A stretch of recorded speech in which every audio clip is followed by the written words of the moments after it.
POCSO வழக்கில் ஈரோட்டைச் சேர்ந்த electrician கைது. குண்டடம் அரசு பள்ளியில் படிக்கும் 16 வயது சிறுமிக்கு பாலியல் ரீதியான தொந்தரவு. திருப்பூர் மகிழா கோர்ட்டில் விசாரணை. திருப்பூர் மாவட்டம் தாராபுரம் அருகே உள்ள ஒரு கிராமத்தைச் சேர்ந்தவர் 16 வயது பள்ளி மாணவி. இவரை செப்டம்பர் 8ஆம் தேதி மாலை சிறுமி பள்ளி படிப்பை முடித்துவிட்டு பேருந்து நிறுத்தத்தில் காத்திருந்தார்.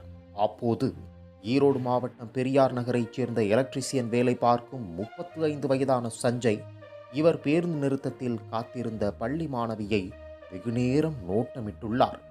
அதன் பிறகு சிறுமி தனிமையில் நின்று கொண்டிருந்த போது தனது இருசக்கர வாகனத்தில் சென்று சிறுமியிடம் செல்மிஷம் செய்துள்ளார்.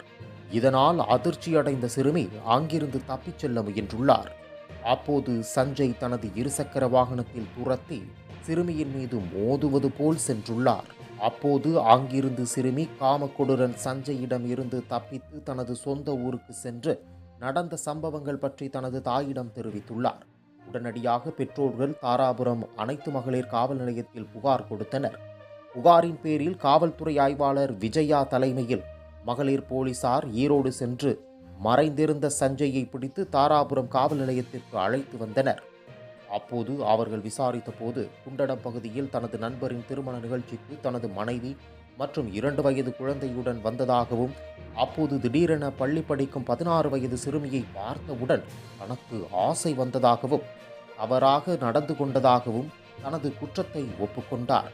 அதன் பிறகு சஞ்சய் திருப்பத்தூர் மகிழா கோர்ட்டில் ஆஜர்படுத்தி சிறையில் அடைக்கப்பட்டார்.